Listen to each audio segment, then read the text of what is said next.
আজ আমাদের এখানে আমরা পহেলা বৈশাখ সেলিব্রেট করছি।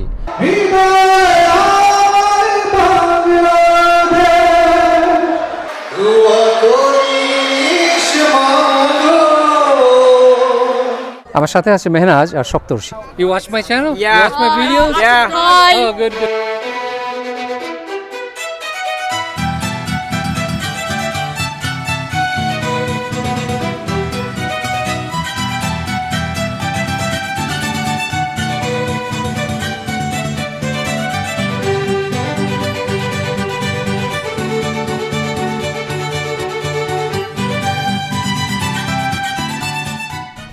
আসসালামু আলাইকুম, আমি মোহাম্মদ আল ফারুক, আমার সাথে আছে আমার বউ মালা। আমরা বলছি নিউ জার্সি থেকে।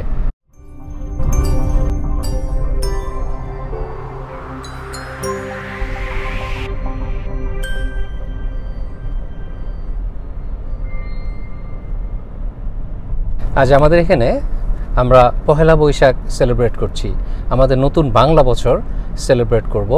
যদিও সেটা হয়েছিল এপ্রিলের 14 তারিখে, আজ থেকে প্রায় 1 মাস আগে, কিন্তু যেহেতু ঈদ ছিল, ঈদের কাছাকাছি সময় হয়েছে, প্লাস আমাদের সবার যে একসাথে গেট টুগেদার করার জন্য যে সময় প্রয়োজন সেটা ম্যানেজ করা যায়নি। ফাইনালি আমরা গেট টুগেদার করব, আজ আমরা সেলিব্রেট করব বাংলা নববর্ষ। আমরা চেষ্টা করি বিদেশে থাকলেও দেশের যে ফিল, দেশের যে ঐতিহ্য আমাদের সেটা ধরে রাখার জন্যে, এবং যতটুকু সম্ভব দেশের মতো করেই আমরা দেশের অনুষ্ঠানগুলোকে সেলিব্রেট করার চেষ্টা করি। সেটা ঈদ হোক অথবা আমাদের কালচারাল কোনো অনুষ্ঠান হোক, আমরা সেটা সেলিব্রেট করি সবাই মিলেমিশে। সে দেশের যে দেশকে আমরা মিস করি সেটাকে কিছুক্ষণের জন্য হলেও ভুলে থাকার চেষ্টা করি আমরা এই অনুষ্ঠানগুলোর মাধ্যমে। আমাদের বিভিন্ন অনুষ্ঠানের মাঝে মাঝে অথবা অনুষ্ঠানের সাথে সাথে আমরা অন্যান্য ফানও করি, যেমন পিকনিক। আমরা প্রতি বছর বেশ কয়েকটা পিকনিক করি সমস্ত বাংলাদেশ কমিউনিটি মিলেমিশে, সবাই মিলে। মানে একটু দেখো, না হাসলে তো আবার কমপ্লেন, আপনার বউ হাসে না কেন? একটা হাসি দাও। যাই হোক, তো আমরা সব ধরনের অনুষ্ঠানই সেলিব্রেট করি। আগে বললাম পিকনিক করি আমরা নিয়মিত প্রতি বছর। তারপর আমাদের ঈদ অথবা অন্যান্য পার্বণ যেগুলো আছে আমরা সেগুলো সবাই মিলেমিশে একসাথে সেলিব্রেট করি, এবং এটা আমাদের জন্য অনেক হেল্পফুল। অনেকেই দেশকে আমরা এত বেশি মিস করি যে এই অনুষ্ঠানগুলোর মাধ্যমে আমরা কিছুটা হলেও কিছুক্ষণের জন্য হলেও দেশকে ফিরে পাই আমাদের মধ্যে। আমি জানি আপনাদের মনে প্রশ্ন এসছে যে এই অনুষ্ঠানগুলোর টাকা আসে কোত্থেকে, স্পন্সর করে কারা। আমাদের যে স্টেট অফ নিউ জার্সি, যেখানে কমিউনিটি যে একটা কমিটি প্রোগ্রাম আছে, সেখান থেকে কিছু কিছু টাকা পাওয়া যায়, বাট বেশিরভাগ টাকা আসে আমাদের যে অর্গানাইজেশনগুলো আছে তাদের ফান্ডিং থেকে। আমরা যখন চাঁদা দিই কোনো অনুষ্ঠানে গেলে, পিকনিকে গেলে যে চাঁদাটা দেই, সেই চাঁদার যে টাকাটা বেঁচে যায় সেখান থেকেই এই ধরনের অনুষ্ঠানগুলো হয়। আবার র্যাফেল হয় বিভিন্ন ধরনের, সেখানে আপনি সেখান থেকে কিছু টাকা কালেকশন হয়। তো এভাবেই আমাদের এই অর্গানাইজেশনগুলো হয়, এই অনুষ্ঠানগুলো হয়। এবং আমাদের এখানে বেশ অনেকগুলো বাংলাদেশি অর্গানাইজেশন আছে। তো যাই হোক, তারা বিভিন্ন ধরনের কমিউনিটি সার্ভিসের সাথে জড়িত, এবং আমাদেরকে এই অর্গানাইজেশনগুলো আছে বলেই আমরা এভাবে এনজয় করতে পারি। আগেও করতাম, যখন কোনো অর্গানাইজেশন ছিল না তখনও আমরা কিন্তু আমরা নিজেরা যেমন স্টুডেন্ট অ্যাসোসিয়েশন ছিল, অথবা নিজেরাই বন্ধুবান্ধবরা মিলে আড্ডা মারতাম, অথবা যে অনুষ্ঠানগুলো করতাম সেটা এখন ফর্মালি হচ্ছে।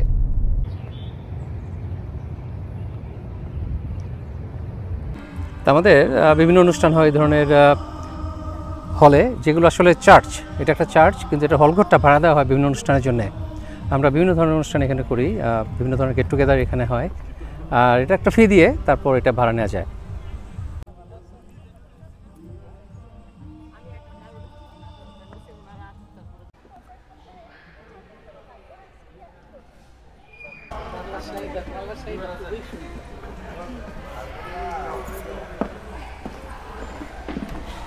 এখন লোকজন তেমন আসেনি, আসবে কিছুক্ষণ পরেই।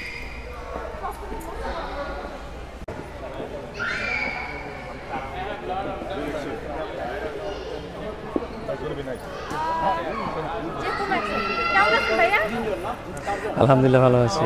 ওয়ালাইকুম আসসালাম, কেমন আছেন?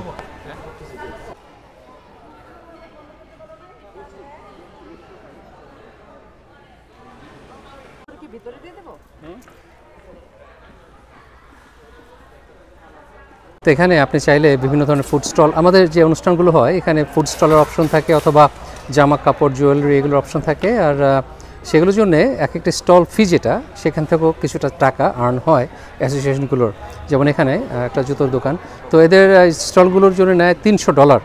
তো $300 কিন্তু আসলে কম দাম না, বেশ অনেক দাম। আর এটা হলো একটা সোর্স ইনকামের অ্যাসোসিয়েশনগুলোর। আমাদের যে স্ন্যাক্স কুইন মুসাম্মত, তার এখন একটা জামা কাপড়ের দোকান আছে। এটা কি ভাই কী বিক্রি করেন? বোরকার দোকান, প্লাস এই যে জুয়েলারি দেখতে পাচ্ছি, তো এগুলো কি 22 ক্যারেট না 24 ক্যারেট? এটা কত ক্যারেটের? ও imitation, but it looks good, it looks very real. আমার বউ এখানে আসার সাথে সাথে শপিংয়ে ব্যস্ত হয়ে গেছে।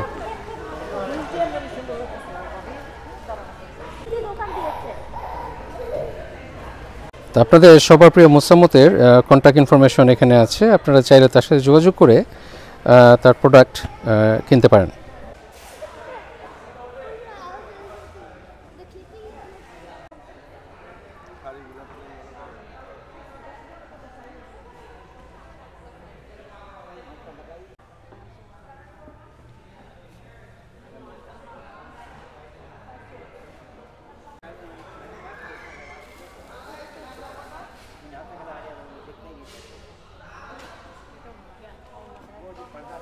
এ হলো আমাদের স্টেজ এবং যে বসার অ্যারেঞ্জমেন্ট। তো আগে বলেছি এখন অনেক বিকেল, মাত্র বিকেল, কাজে এখন লোকজন তো আসেনি। কিছুক্ষণ পরে এটা সমস্ত ঘর একেবারে জমজমাট হয়ে যাবে এবং শত শত মানুষ এখানে জায়গা হবে, চলে আসবে সবাই।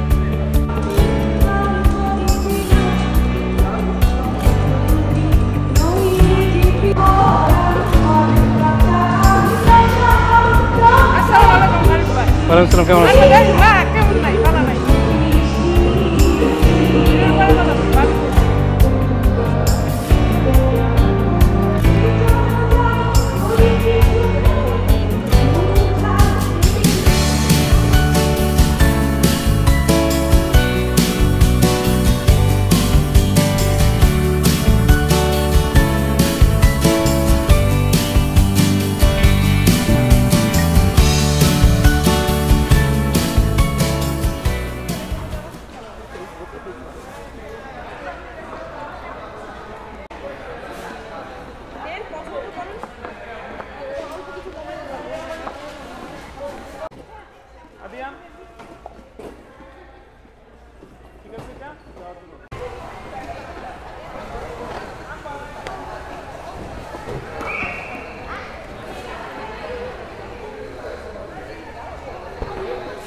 সামারে আমাদের অনুষ্ঠানগুলো হয় আউটডোরে, বিভিন্ন পার্কে, অথবা আমাদের যে আটলান্টিক সিটিতে যে পুরনো এয়ারপোর্ট বেডারফিল্ড, ওর যে মাঠটা আছে সেখানে অনুষ্ঠানগুলো হয়।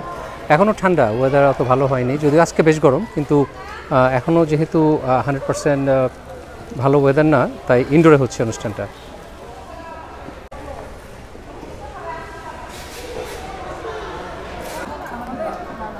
লোভনীয় কাবাব। আর এটা কি ভাই জর্দা নাকি? এটা কি? ও ইয়েলো রাইস, আচ্ছা আচ্ছা, উইথ চিকপি। দেখিনি আসলে প্রথমে। সিঙ্গারা,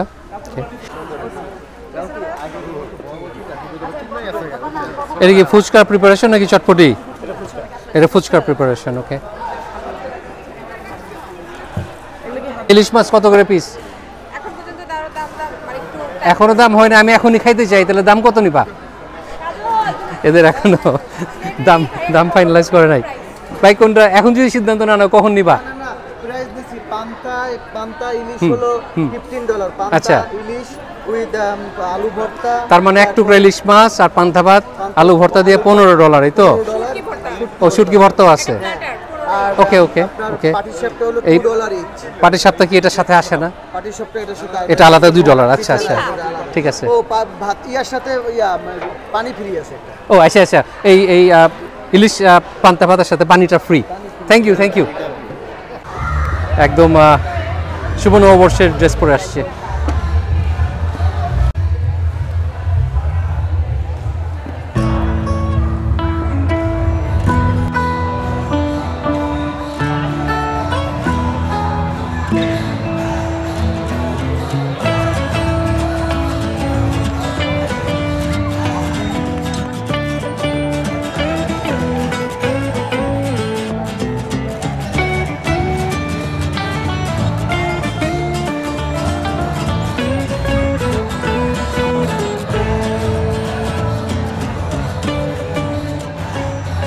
খুবই স্বনামধন্য এক কাপড়, নীরা হামিদ আর এম এ হামিদ। আসলে আমাদের জয়ন্ত সিং আসলে দীর্ঘদিন থেকে এই আটকান সিরিজে কাজ করবে, আমার কাছে মনে হচ্ছে আমরা ছোট্ট একটু বাংলাদেশের মধ্যে আছি। আজকে ব্যাপক কারণে এই সুন্দর অনুষ্ঠান দেখে আমরা একান্ত আশাবাদ ব্যক্ত করব ভবিষ্যতে আমাদের আসিফ আনোয়ারকে আমি মঞ্চে হাজির অনুরোধ করছি। Thank you.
আপনার দৃষ্টি আকর্ষণ করছি, আপনাকে অতি দ্রুত মঞ্চে আসার জন্য অনুরোধ করছি।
এই ফুচকা একটা খেয়ে দেখবো।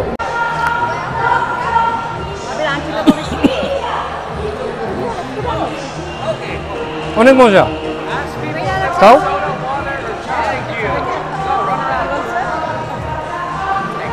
কি চলে? সবাই একটু গ্রহণ করবো, আমাদের দর্শনার্থীর বাইরে হলো না, সবাই আমরা এখানে গ্রহণ করবো। আমাদের অনুষ্ঠান উদ্বোধন করবেন ব্যাংকক ক্লাবের সভাপতি জনাব রানা কবির। আমি বিশেষ করে আমরা কিছুক্ষণের মধ্যে আমাদের অনুষ্ঠান উদ্বোধন করতে যাচ্ছি। আমি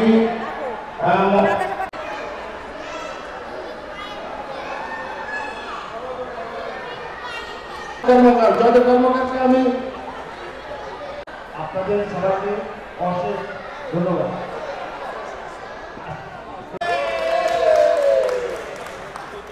এখনই আমাদের অনুষ্ঠান উদ্বোধন হয়ে গেছে। এখন আমাদের অনুষ্ঠানের প্রধান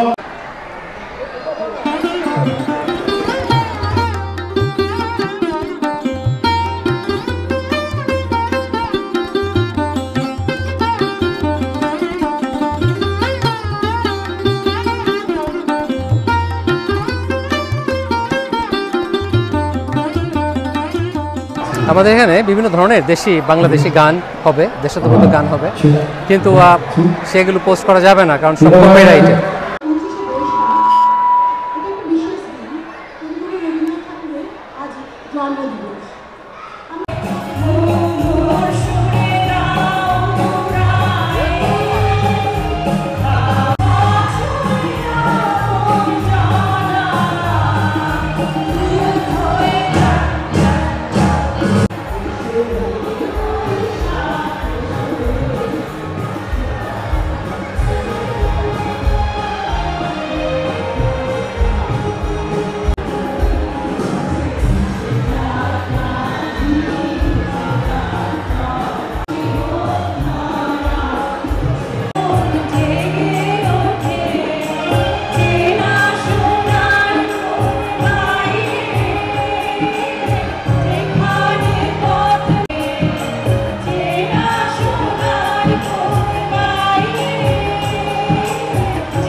বাড়ি বিক্রি করেন নাকি?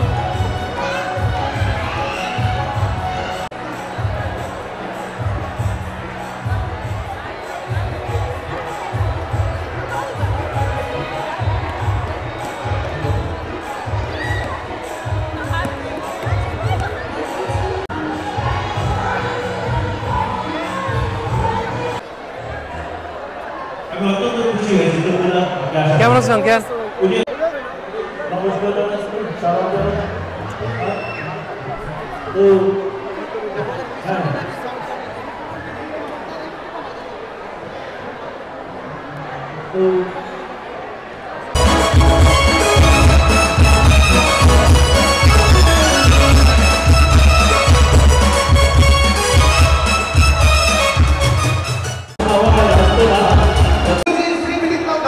উনি কিন্তু মরণোত্তর পুরস্কার পেয়েছেন। সো আমি ফার্স্ট অফ অল আমার গুরুজিকে শ্রদ্ধা করে শুরু করছি আজকের এই অনুষ্ঠানে। আমি আমাদের এখানে একজন গুরু শিক্ষক আছেন যিনি ফুল সম্রাজ্ঞী বলা হয়, নীনা হামিদ, এবং ওনার হাজব্যান্ড যিনি বিশিষ্ট সুরকার ছিলেন এম এ হামিদ। আমি ওনাদের জন্য একটা করে দেওয়া উচিত আপনাদের কাছ থেকে।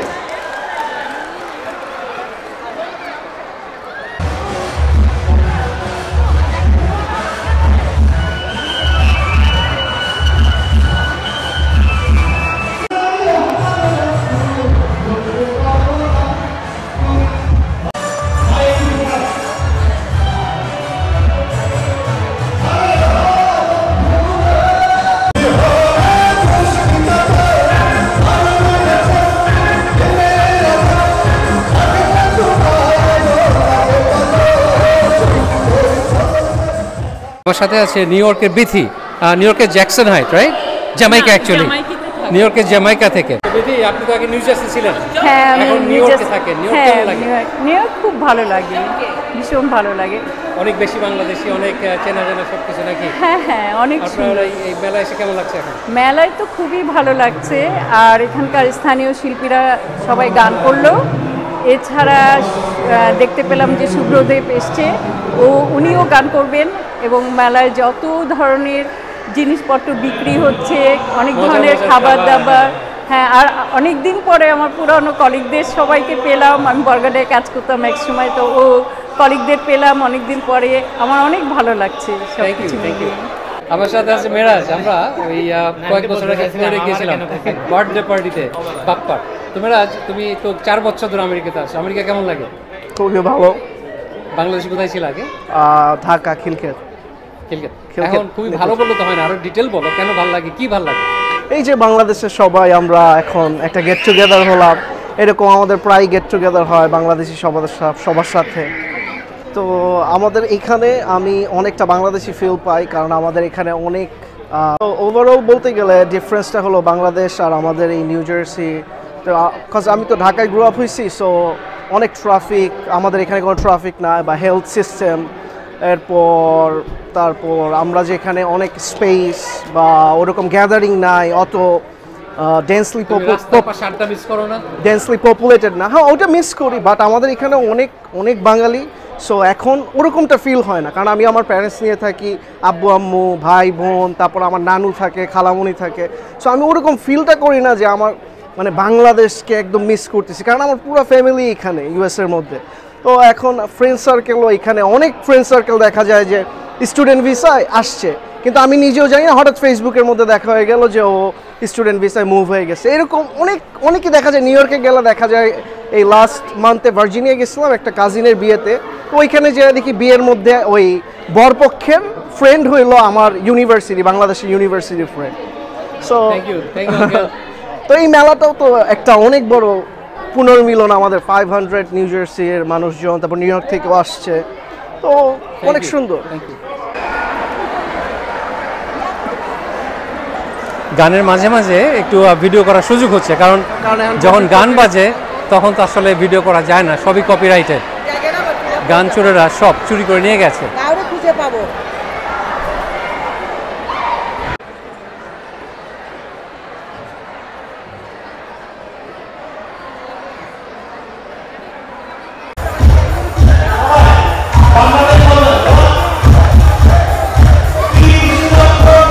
আমার সাথে আছে আটলান্টিক সিটির তপন, ডাকনাম তপু, তপু নামে সবাই চিনে বন্ধুরা। তো এখন ও এখানে আছে 2008 থেকে। আমি ওকে জিজ্ঞেস করব যে বাংলাদেশে থাকতে তো আমেরিকা সম্পর্কে একটা আইডিয়া ছিল, ধারণা ছিল যে আমেরিকা কেমন, আর এখন 16 বছর থাকার পর সেই ধারণা কতটুকু বদলেছে, অথবা ওর যে এখন একটা নতুন এক্সপিরিয়েন্স এদেশে এসে সেটা কেমন, সেটা সম্পর্কে আমি একটু জিজ্ঞেস করব। ভাইকে ধন্যবাদ এবং সবাইকে নমস্কার। আসলে আমেরিকাতে আসার আগে যেটা ধারণা ছিল, আমেরিকার একটা স্বপ্নের দেশ, সবারই যেটা থাকে, অনেক সুন্দর উঁচু উঁচু বিল্ডিং, উঁচু উঁচু দালান, সবাই আসলে গাড়ি ঘোড়া সব দিকে পরিষ্কার পরিচ্ছন্ন, অন্যরকম একটা স্বপ্ন বা চিন্তা ভাবনা ছিল আমেরিকার ব্যাপারে। যদিও বা আমেরিকা নিয়ে এতটা আমার উচ্চাকাঙ্ক্ষা ছিল না, বাংলাদেশে পড়ালেখা করতাম, ইন্টার কমপ্লিট করে অনার্সে পড়তেছিলাম, ভবিষ্যতে সিএ পড়ার মানে চার্টার অ্যাকাউন্টেন্ট হওয়ার স্বপ্ন ছিল, বাবা ছিল ব্যাংকার ওই হিসেবে। বাট এখানে আসার পর যা দেখলাম প্রথম দিকে সব কিছু স্বপ্নের মতোই স্বাভাবিক, যতই দিন যাচ্ছে যতই দিন গিয়েছে দেখা সব বাস্তবতার সাথে মিট আপ হলাম। যেটা হলো এখানে একটা জিনিস কি, আমরা যতটা সহজ করে নিই না কেন, এখানে কাজের ক্ষেত্রে কোনো কম্প্রোমাইজ নেই। আপনাকে 8 ঘন্টা করেন, 6 ঘন্টা করেন, 10 ঘন্টা করেন, 12 ঘন্টা করেন, এক একজনের এক একটা ওয়ার্ক আওয়ার। এখানে কোনো কেউ আপনাকে ছাড় দিবে না। আপনি যতটুকুই কাজ করবেন আপনার থেকে পেনি টু পেনি ওরা কভার করে নেবে, এবং এটা ঠিক আপনি নিজের পছন্দ মতো আপনি কাজ বাছাই করতে পারবেন, নিজের স্বাধীনতা অনুযায়ী আপনি যা খুশি তা করতে পারবেন। কোন প্রফেশনে? হ্যাঁ হ্যাঁ, কিছু কিছু আইটিতে আছে সেটা, এই অপশন থাকতে পারে, কিন্তু হ্যাঁ তো বেশিরভাগ সার্ভিস ইন্ডাস্ট্রি, এদিকে তো হ্যাঁ হ্যাঁ, এই জন্য এক এক ওয়ার্ক ফেসিলিটিটা এক এক জবে এক এক ধরনের। যাই হোক, আমার যতটুকু অভিজ্ঞতা হলো আমেরিকাতে এসে, আর 2008 থেকে এখন 2024 চলছে, বলতে পারি যে হ্যাঁ, নিজের স্বপ্নকে নিজের মতো গুছিয়ে নেওয়ার চেষ্টা করেছি, পেরেছি, এখনও চেষ্টায় আছি, থাকবে সবার দোয়ায়। আর একটা জিনিস কি, যেটা আমি সবাইকে বলতে চাই, যে আমেরিকা সম্পর্কে সবাই ভুল ধারণা এটা নেবেন না যে সব কিছু সহজ। এখানে কিন্তু সব কিছু সহজে মিলে না, আপনাকে পরিশ্রম করতে হবে, আপনাকে ওভাবে নিজের এফোর্টটা দিতে হবে, তাহলে আপনি স্বাধীনভাবে সব কিছু নিজের মতো করতে পারবেন এবং নিজেকে একটা ভালো জায়গায় নিতে পারবেন। তপনের কথা, তো তপুর কথা একটু ক্লারিফাই করি। ও যা বলেছে সেটা খুবই সত্য কথা। তবে একটা ডিফারেন্স, সেটা হলো যে বাংলাদেশে অনেকে আছে, আপনি যদি সারা দিন কাজ করেন, 2টা চাকরি করার পরও রোজ 12 ঘন্টা 16 ঘন্টা কাজ করার পরও আপনি কিন্তু কোনোরকম হয়তো বাসার বিল দিতে পারবেন, খেয়ে থেকে বেঁচে থাকবেন। কিন্তু এখানে যদি কেউ পরিশ্রম করে, আপনি যদি একেবারে রেস্টুরেন্টের সবচেয়ে নিচু কাজও করেন, আপনি একটু পরিশ্রম করলে আপনার গাড়ি হবে, একটু কিছুদিন পর আপনার বাড়ি হবে, আপনি ভদ্রভাবে থাকতে পারবেন। এটাই হলো আসলে, এটাই আমি ভাইয়ের সাথে একমত। আমি এটা বলেছি একটু আগে যে আপনি নিজের স্বপ্নকে বাস্তবায়ন করতে পারবেন যদি আপনি পরিশ্রম করতে পারেন, কারণ এটা মাস্ট নিডেড। কারণ আপনি যদি পরিশ্রম করে নিজেকে গুছিয়ে নিতে পারেন এবং সব কিছু যদি আপনি নিজের একটা এম থাকতে হবে, তাহলে অবশ্যই you can do it here, আমেরিকাতে এসে স্বাধীনভাবে। মোট কথা, একটু পরিশ্রম করলে, একটু ট্যালেন্ট থাকলে ডেফিনেটলি এখানে সাকসেসফুল হওয়া যায়। Thank you Tapan. প্লেজার। আমার সাথে আছে মেহনাজ আর সপ্তর্ষি, আর আমাদের নতুন প্রজন্মের, ওদের দুজনকে আমি ছোটোখাটো কয়েকটা প্রশ্ন জিজ্ঞেস করব।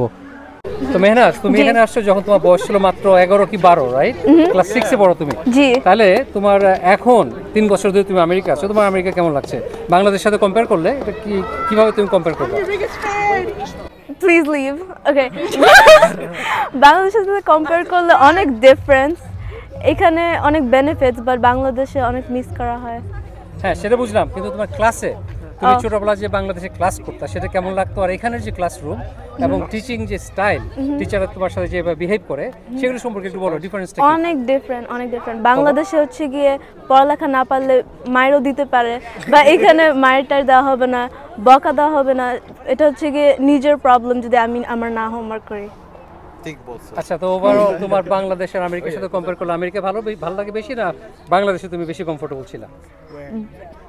এখন এখানে কমফোর্টেবল, কারণ এখানে অনেক দিন ধরে থাকা হয়ে গেছে। আর আগে বাংলাদেশে বেশি কমফোর্টেবল ছিলাম। তোমার বাংলাদেশে কোনো ফ্রেন্ডদের সাথে এখনো যোগাযোগ আছে? জি, ইনস্টাগ্রামে। তার সাথে কথা হয়? জি। Thank you. তাদেরকে হ্যালো বলতে চাও? জি। বলো। Hello friends. Thank you, thank you. Thank you. Saptarshi আমেরিকাতে প্রথম জন্ম, কি বলে এটাকে, আমেরিকার প্রথম প্রজন্মের বাঙালি ও বর্ন স্বাধীন বীজের মতো দেশের জন্ম হয়েছে। আচ্ছা আগে তোমার এই আমেরিকান এক্সপিরিয়েন্স সম্পর্কে বলো। বাংলাদেশে তো তোমার আমেরিকাতে তোমার বাসায় এক ধরনের কালচার, স্কুলে এবং তোমার ফ্রেন্ডদের সাথে সম্পূর্ণ ডিফারেন্ট কালচার, কিভাবে সেটা ম্যানেজ করো, কিভাবে সেটা ডিল করো? আমি ডিল করি যে আমি জন্ম থেকে করে আসছি, তো ওই জন্য এখন ইউজ হয়ে গিয়েছি। জাস্ট ও স্কুলে গিয়ে আমি আমেরিকানদের সাথে জাস্ট মেলামেশা করতে হয়, তারপর বাসায় এসে জাস্ট পুরো বাঙালির মতো জাস্ট মা বাবার সাথে তো তুমি তো আমেরিকার বোন হয়েও ভালো বাংলা বলতে পারো, বাসায় বাংলা বলো? হ্যাঁ, মা বাবাদের সাথে, আমার দিদার সাথে, তারপর আমার মামা মামিরা আছে যে দেশে, ওদের সাথে কথা হয়, তারপর টিভি দেখি। তো বাংলাদেশে বাড়ি কই? ওই চিটাগং। চিটাগং? চিটাগং কোন জায়গায়? ওই বলখালি। কই? বলখালি। বোয়ালখালী। বোয়ালখালী? বলখালি। ও, thank you uncle. Thank you. তারা কথা বলতে চায় কিন্তু শাই হয়ে গেছে। Channel. You watch my channel? Yeah. You watch my videos? Yeah. Oh, good. Thank I you. like your channel too. Thank you. It's like the best channel ever. Like on Skibbity. Thank you. Hi. Skibbity toilet, Ohio Riz. Hi. Thank you. Hello. এখন আমরা নতুন প্রজন্মের America born ছোট ছোট baby, তারা যদি বলে যে আঙ্কেল আপনার ভিডিও দেখি, আপনার big fan, that makes me very proud and very, I feel like I am very successful. আমার যে এজেন্ডা, আসলে এজেন্ডা কি, আমার লাইফ এক্সপিরিয়েন্স শেয়ার করা সবার সাথে, I think I am pretty successful, আলহামদুলিল্লাহ। এনিওয়ে, আমরা অনেক এনজয় করলাম বাংলাদেশের সবার সাথে যে মিলেমিশে একটা আমাদের মিলন মেলা, আমাদের বাংলা নববর্ষ পালন করলাম একটু দেরিতে, প্রায় 1 মাস পরে আমরা পালন করলাম। পয়লা বৈশাখ পার হয়ে গেছে সেই প্রায় 3 সপ্তাহ আগে আসলে। তো আমরা এনজয় করেছি, তারপরও আশা করি আপনারা এনজয় করেছেন। ভালো থাকবেন সবাই, ইনশাআল্লাহ দেখা হবে নেক্সট ভিডিওতে। Maharaj, thank you. Thank you. Thank you.